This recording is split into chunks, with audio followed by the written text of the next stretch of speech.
Research suggests the United States would likely prevail in a hypothetical conventional conflict due to its overwhelming advantages in manpower, technology, budget, and global projection capabilities. However, the scenario involves significant uncertainties, including potential nuclear escalation, where both sides possess capabilities that could lead to catastrophic mutual damage. Evidence leans toward the US, maintaining strategic superiority, though geographic distance, alliances, and political factors add layers of complexity to any outcome. Controversy exists around nuclear deterrence, with estimates varying on IS' undeclared arsenal potentially influencing escalation risks. Military capabilities overview: the United States far outpaces IS in nearly all quantitative military metrics, including active personnel, 1.36 million versus 170,000, defense budget, $916 billion versus $24 billion, and total aircraft, over 13,000 versus around 600. This disparity stems from the US's role as a global superpower with extensive industrial and logistical support, contrasted with IS's focus on regional defense and high-tech qualitative edges, such as advanced missile defense systems, strategic and geographic factors. A conflict would highlight the US's ability to project power across oceans via carrier strike groups and submarines, potentially blockading or striking IS from afar.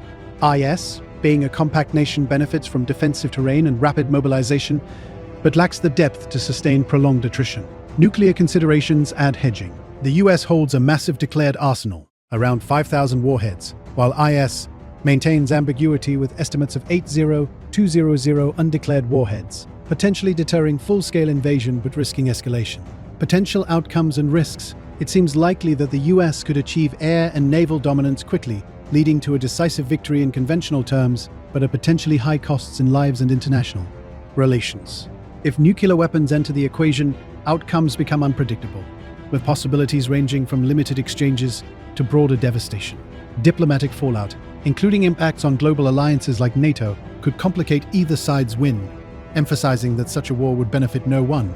In examining the hypothetical scenario of a war between the United States and IS, it is essential to approach the analysis with a balanced perspective, drawing on verified data from authoritative sources such as global firepower, armed forces comparisons, and nuclear arsenal estimates. This comprehensive survey integrates quantitative military metrics, strategic doctrines, geographic realities, technological advancements, historical precedents, economic implications pathways. While the direct answer section provides a concise overview, this detailed exploration expands on all aspects, incorporating additional nuances and supporting evidence to offer a thorough, professional-grade assessment akin to a defense intelligence report. The United States, as the world's preeminent military power, holds significant advantages in scale, resources, and global reach. Ranked first in the 2026 Global Firepower Index with a Power Index score of 0.0741, the US benefits from a defense budget of $831.5 billion, enabling vast investments in cutting-edge technology, extensive training, and logistical networks. In contrast, ranks 15th with a Power Index of 0.2707 and a budget of $34.6 billion, focusing on qualitative superiority through innovation and mandatory conscription, which allows rapid mobilization. This disparity is not merely numerical, it reflects fundamentally different military philosophies. The US emphasizes expeditionary warfare and power projection, while IS prioritizes defensive resilience and asymmetric tactics honed through regional conflicts. A key starting point is manpower, where the US dominates. With a total population of over 341 million, the US has 150 million available for service and 124 million fit for service, compared to IS' 9.4 million population, yielding 3.9 million available and 3.2 million fit. Active personnel numbers underscore this: 1.33 million for the US versus 169,500 for IS, with reserves at 799,500 and 465,000 respectively. IS's paramilitary forces add 35,000, but this pales against the US's overall mobilization potential, which could yield millions of recruits annually in a protracted conflict. Air power represents another area of US supremacy.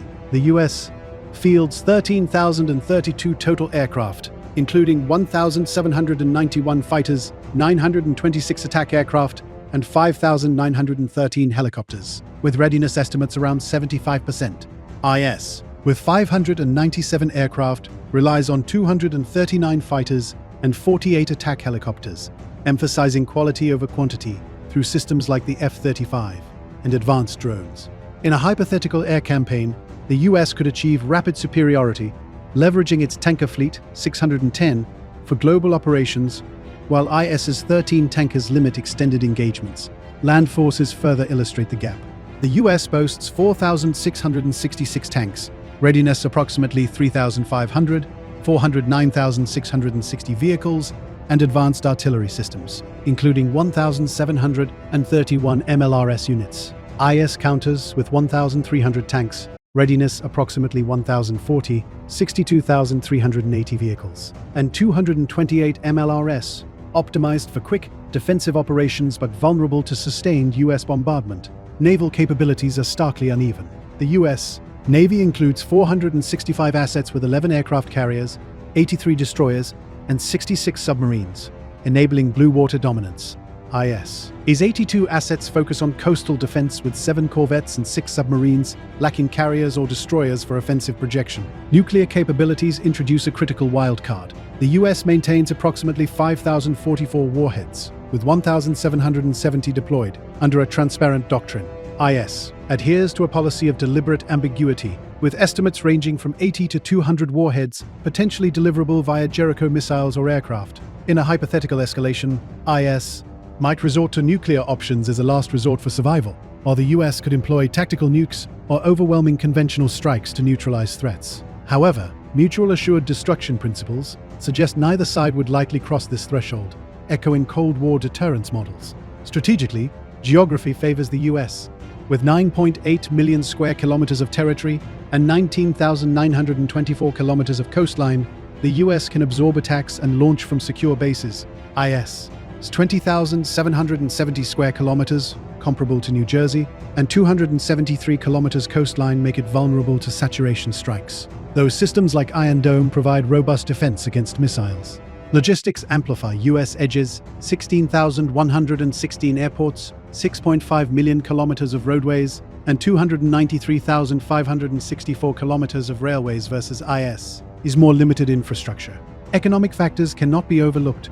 The US purchasing power parity stands at $25.7 trillion, with $910 billion in foreign reserves, supporting sustained warfare. IS's $472 billion PPP and $214 billion reserves allow resilience but not indefinite conflict.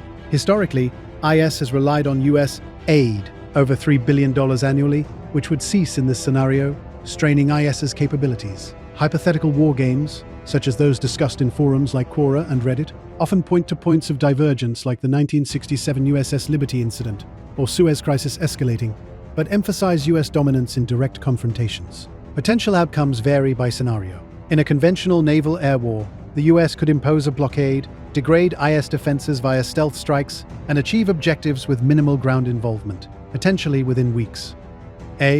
Alright boys, thank you for watching. I really appreciate your support.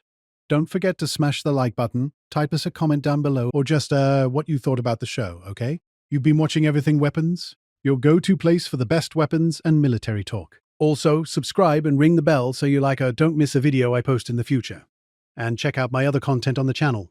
Tons of entertaining content. This is just what I radiate. Okay, appreciate it guys. Take care.